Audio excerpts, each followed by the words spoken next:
Hello and welcome to Sports by Compian. My name, of course, is Stephen Compian, your host and guy who knows stuff about sports, some of it at least. And another man who also knows stuff about sports, some of it at least, is Mr. Corey Compian, our powerful co-host. Sir, how are you today? Doing fantastic, fighting the forces of evil, making sure the dog is happy. Usual human stuff.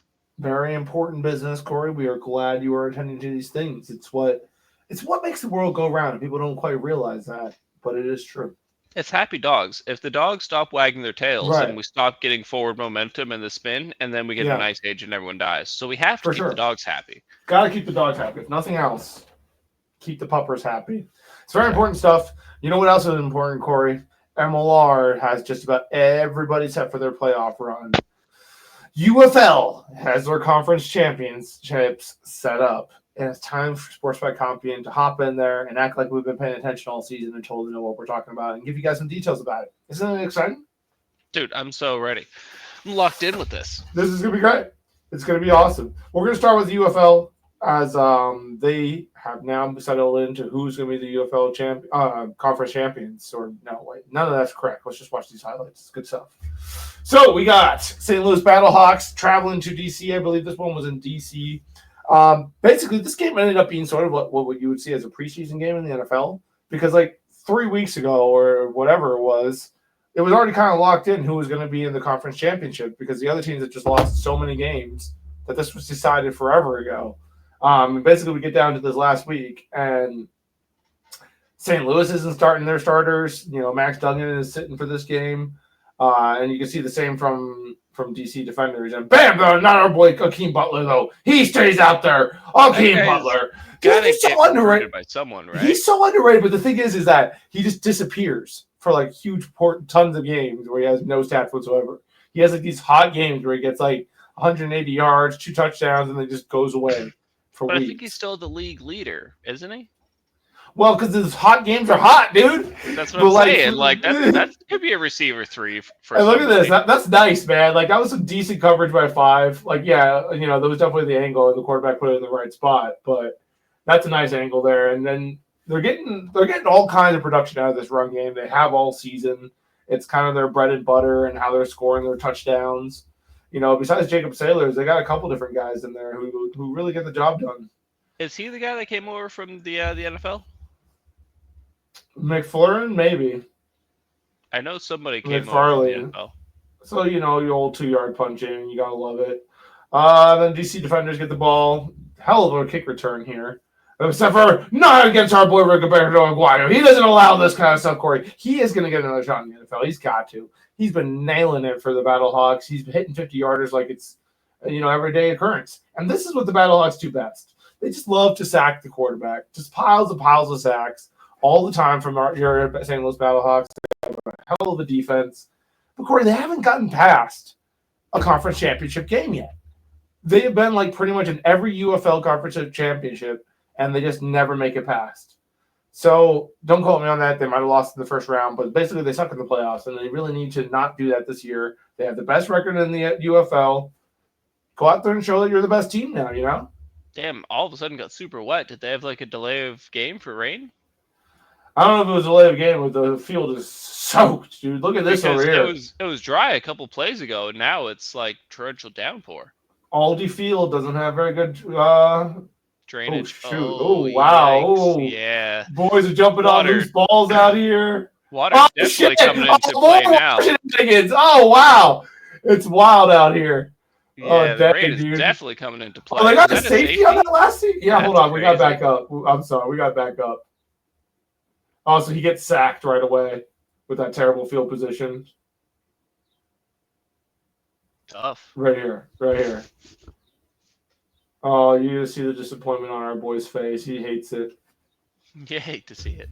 3rd and 9. You got to try to make something happen here. Instead, you got to give up a safety. You hate to see it, but it does happen, Corey.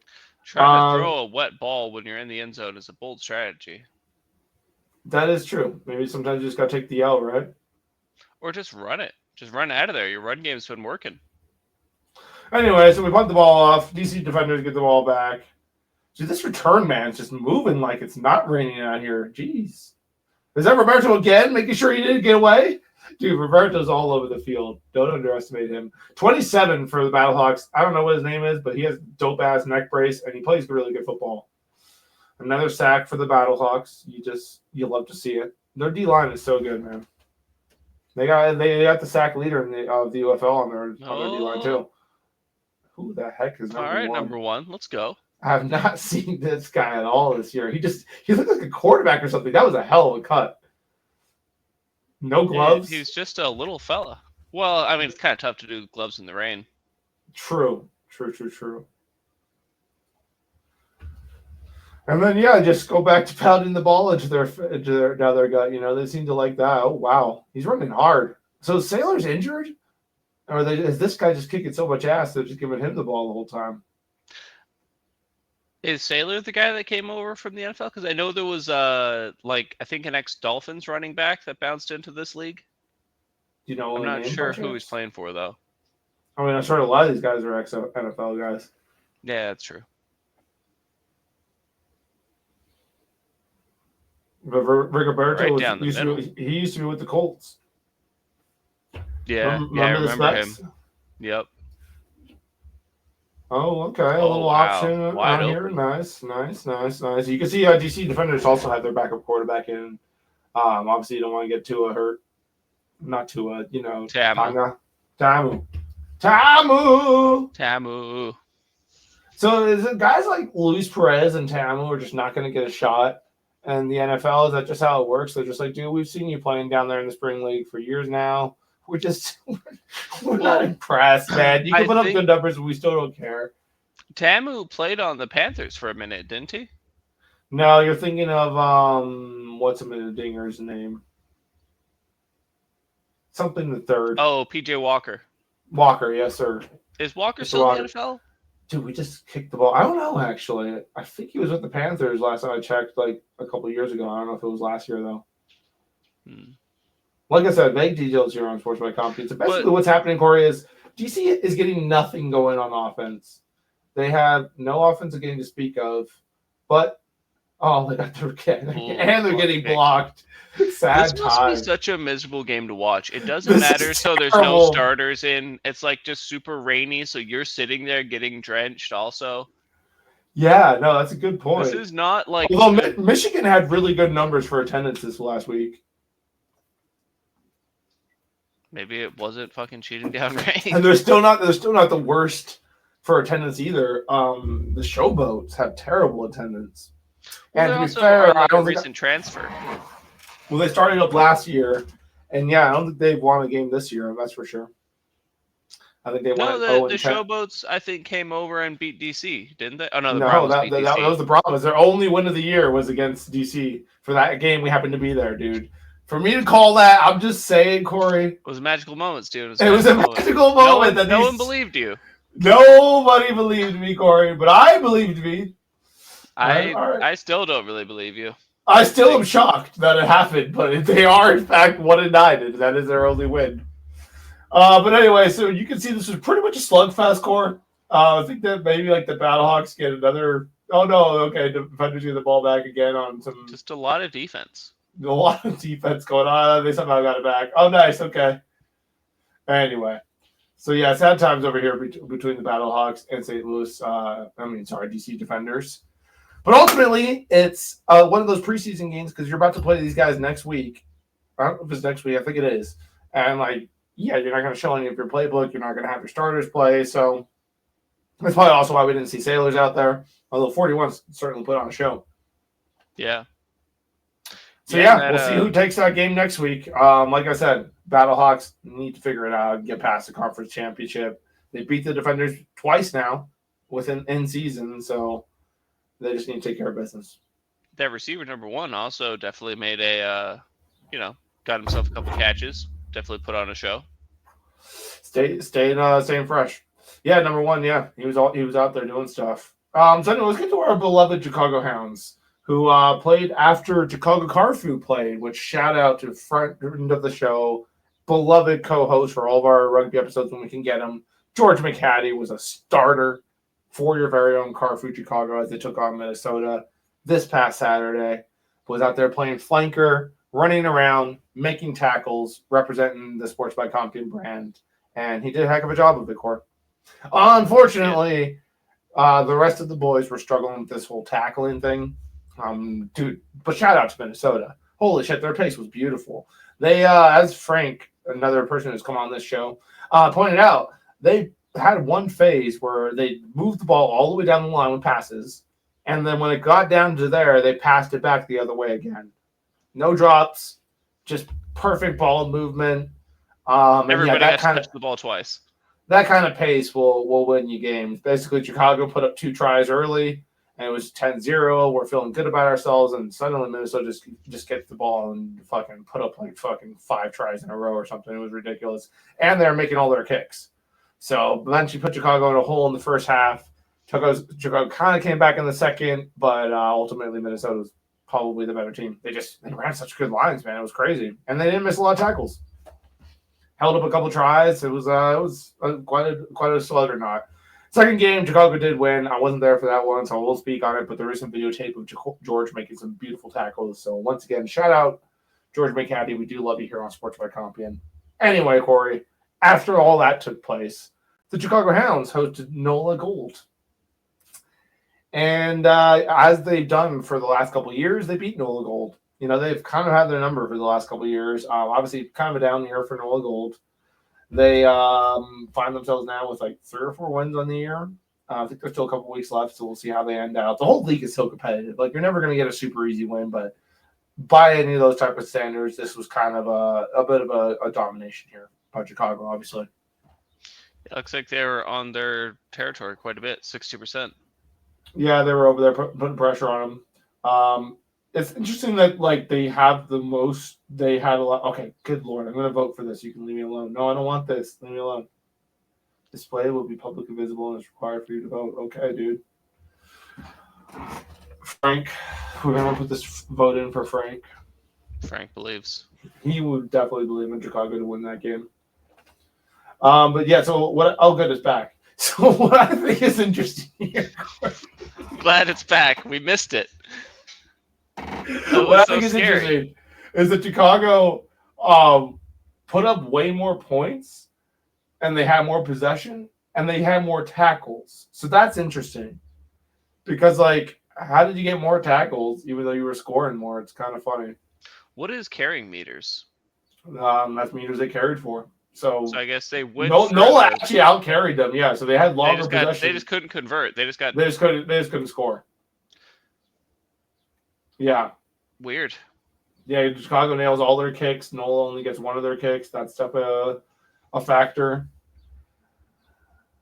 Other than that, they're pretty even. Except for, this whole final score thing, kind of a big deal. Final score, kind of a big one. That's got to be frustrating where it seems like you're constantly driving, but you're just not getting in the try zone.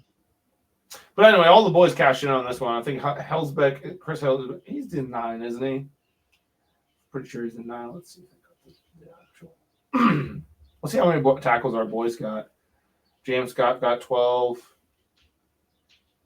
I would have expected to see our boy McLean Jones or the cap over there, Mr. Lucas, but I guess not. Lineup, here we go.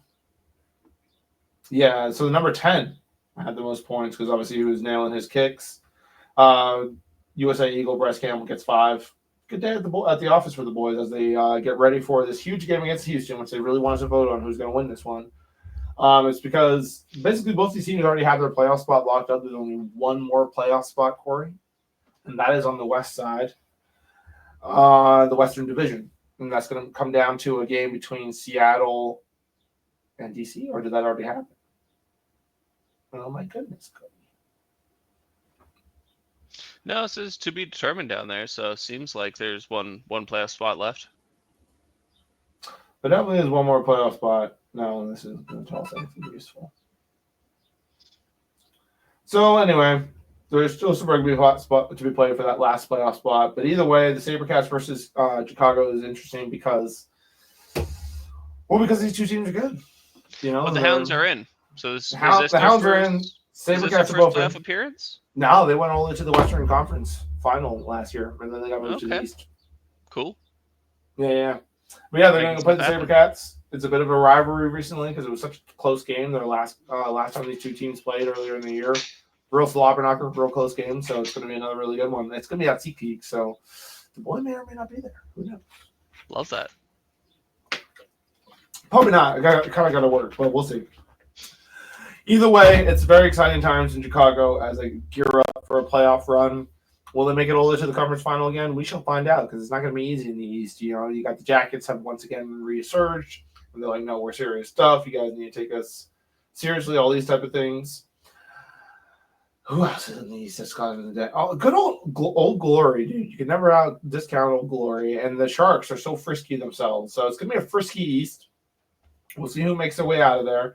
I think the West is going to be kind of really crazy, especially LA just slipping in there the last couple of weeks. Good for them, man. They really put San Diego in that hole after the super, super great start that the Legion had. For them to fall off like this, they were 5-0 at one point, Corey. And their next couple games, the bottom of the division now. Then they went 2-8 in their next 10 games. So that's a real rough blow for them. And now they find themselves one game behind Seattle and potentially out of the playoff run. So, yeah. Real tough times for Anthem. They got 5 points. Well, Anthem hasn't won a game this year yet. I see that. That's big sad. Big sad for Anthem. Big sad for Anthem indeed, Corey. But yeah, it is frisky over in the West for sure. Everyone's about 9, 10, 8 wins, something like that. Utah leads the whole pack with 10 wins and the most points. So Utah's always good. I remember they came over and gave Chicago a tough game one of their first years and won. So never to be discounted. Either way, we're gearing up for these playoffs, Corey, and you should be excited. I'm here for it. Well, we're all here for it. Sports by Compian will be out there giving you the deets, giving you the information that you need because you need it. You got to know. If you don't know, who's going to tell you? Yeah, so basically I think it comes down to even if Seattle loses and San Diego wins, unless like San Diego gets more points, you know, the Wolves will be in. How many points do they have them by? Not results. I'm looking for standings. Stay tuned, Sports by Compian fans. This is very important stuff. All right, Seattle Seawolves. So they are. They very well could get knocked out, especially if San Diego wins, gets their bonus points. Yep. So only one team doesn't make playoffs. Is that correct? That's correct. And in this case, no, 2 teams don't make it. 2 teams don't make it in that division. 1 team doesn't make it in this division. Right. Yeah, because there's more in the East. Awkward. Weird. There's. Bummer if you're San Diego and you're the only team to not make it.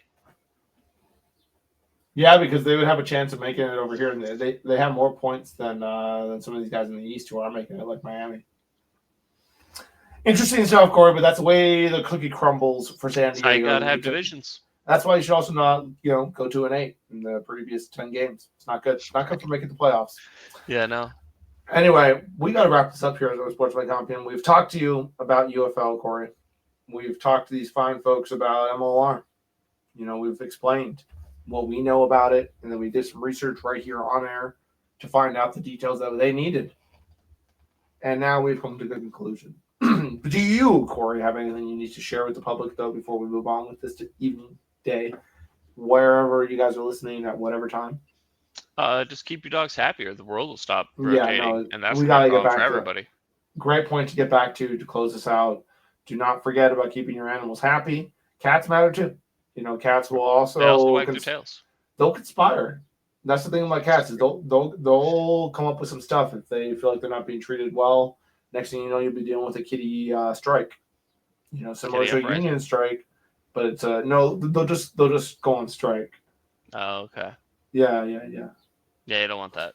Yeah, no, you don't want to go back to the negotiating table with kitties. They're very unreasonable. It's true. Anyway, Sports by Compian fans, thank you for listening. Please like and subscribe. You guys have just a phenomenal time.